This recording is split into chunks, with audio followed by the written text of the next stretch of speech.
उल्बेरिया में TMC leader है गौतम घोष। उनके घर से कल रात को 4 ईवीएम मशीन और 4 वीवीपैट मशीन्स मिले हैं और उसको पकड़ा गया। आज वहां चुनाव है, ऐसे में यह हरकत क्या संकेत देती है?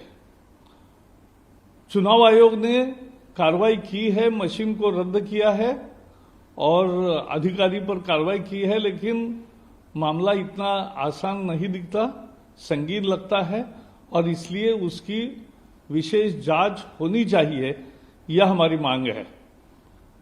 और चुनाव आयोग निश्चित रूप से जांच करेगा, यह हमें विश्वास है, क्योंकि 4-4 वीवीपैट मशीन और 4-4 ईवीएम मशीन किसी पार्टी के नेता के घर से मिले और इलेक्शन ड्यूटी के कार से मिले तो निश्चित रूप से ये गंभीर मामला बनता है।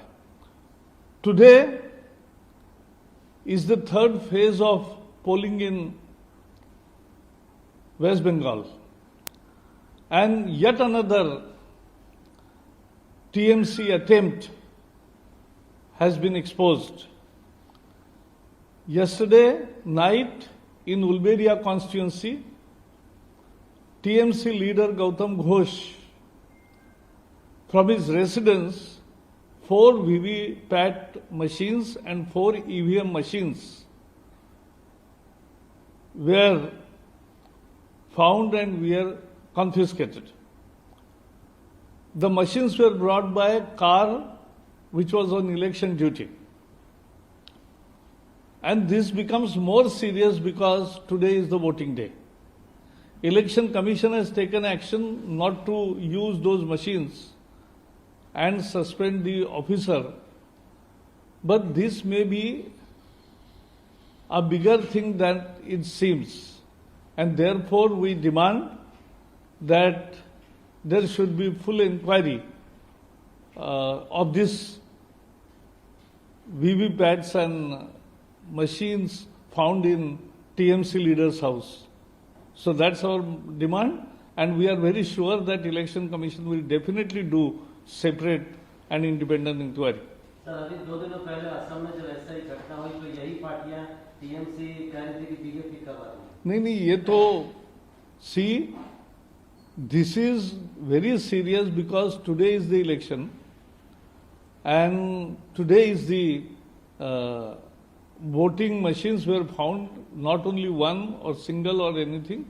It was, these both cases are very different and therefore this is more serious and Election Commission needs to inquire.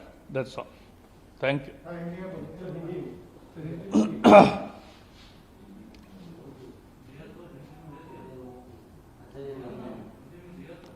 TMC की एक और हरकत पश्चिम बंगाल में सामने आई है। इसमें उल्बेरिया चुनाव क्षेत्र में टीएमसी के एक नेता गौतम घोष के घर से 4 ईवीएम मशीन और 4 वीवीपैट मशीन्स जब्त हुए हैं। ये मशीन्स इलेक्शन ड्यूटी पर रखी कार से आए थे। वहां चुनाव है, इसकी गंभीरता को हम समझ सकते हैं और इसलिए चुनाव आयोग ने तुरंत कुछ कार्रवाई की है कि वो मशीन यूज नहीं करेंगे और वो संबंधित अधिकारी को सस्पेंड किया है, लेकिन इससे भी ज्यादा इसकी जांच होने की जरूरत है।